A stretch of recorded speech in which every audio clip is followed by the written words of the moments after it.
Okwuchi was a well-known sorceress in the land of Umunta. She is such a woman whose ear cannot be chewed by anyone, and she was greatly feared in the whole village because of her devilish powers. In the night at 9, Okwuchi would sit in front of her hut and start speaking strange language in a loud voice. The villagers had become used to this, and they ignored her whenever she starts her nightly uproar.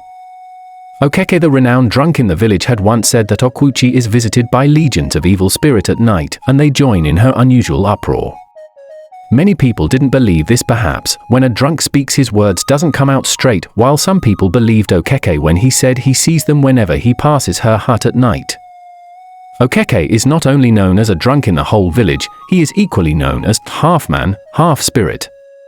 Nobody dares enter into Okwuchi's compound when she is not around, and some people said her spirit stays behind when she leaves her hut. Although she was a very beautiful young woman, but the men of the village were scared of her, and none of them tried to approach her. Okwuchi's hut was exceptional in the whole village. Standing in between an iroko and oha tree, painted with black color from grinded charcoal mixed with battery dust and water, and a big skull neatly drawn on the wall. The two small windows were given the same color with the drawing on the wall. Beside the iroko tree is a very big calabash, pieces of cowries, and a big mask hung on the iroko beneath the red cloth tied round the immature iroko tree. Okwuchi was indeed a lioness, devouring any woman whom stands in her way of having a man she desires. She selects her man and makes him to leave with her as long as she wants, then pushes him out of her hut when she must have found another man to replace him. Any woman whom Okwuchi chooses, her husband loses her life if she tries to retaliate. She would strike her with bleeding or cause her to die during childbirth. This atrocity had been going on in the land for many years. One Ori market day, the earth goddess sent her priestess to warn Okwuchi to desist from evil or be swallowed by the wrath of the gods. The weather that morning was quite clement as birds sing joyfully in the air, perching from one tree to another. Huge smokes could be seen rising up from the oracle, scattering in the air and mixing with the cloud. Children would say that smokes travel to the sky when bush is burning, and they go up there to join their big brother the cloud.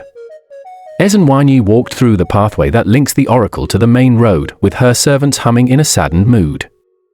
Whenever Ezenwanyi appears like this, there must be a warning from the gods to be passed across to a villager or the entire village. The inhabitants of the village came out of their huts when Ezenwanyi passes by, and they continued watching her movement to know where she will enter until their figures vanished in the farthest end of the road. Colony of ants had constructed ant hill in front of Okwuchi's hut that morning. They trooped out of their abode and headed towards the oha tree. When the priestess reached Okwuchi's compound, she stopped in front of the ant hill, spat on the ground thrice and said, "If a head invites bees, they will surely bite it. Okwuchi, where are you? I bring a message from the gods for you." She moves round the anthill with her staff while her servants keep humming.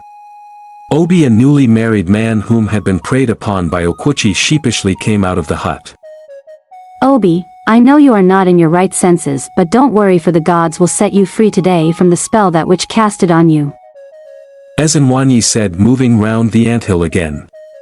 Unusual noisome laughter sprang up in the air from the iroko tree circulating the compound. A loud voice spoke through the iroko tree in a harsh tone. "How dare you barge into my compound, priestess? I am a lioness, the queen that rules Umunta. If I give orders, it would be carried out immediately. I ask you again, how dare you barge into my compound? Have you no fear?" The voice rumbled like thunder. "I cannot fear you, Okwuchi, for you are just an ant before the gods. Show yourself at once, let's speak face to face," the priestess said, hitting her staff against the ground. Suddenly, Okwuchi emerged on the ground with a whirlwind right beside Obi, whom had been mute all this while. "I still remain the lioness, the iroko that stands tall on the ground and can never be bent. Priestess, what brings you to my hut? Have you no fear?" she said aggressively, with her eyes radiating fire.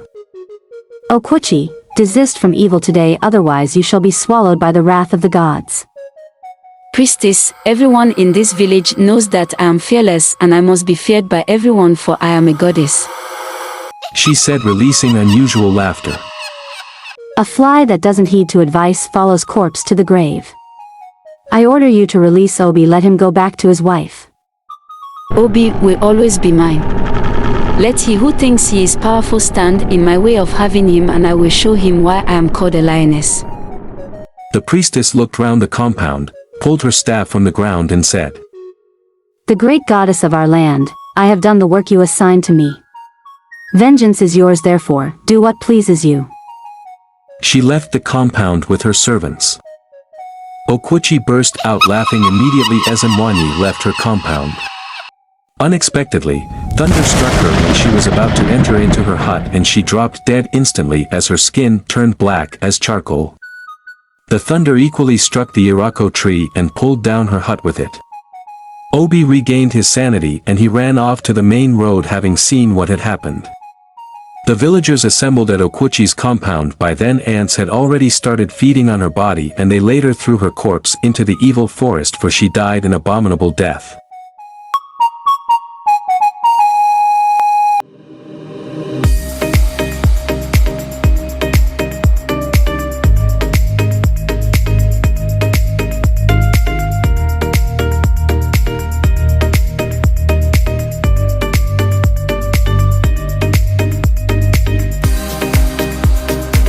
To the office, I discovered that he was not there, so I left.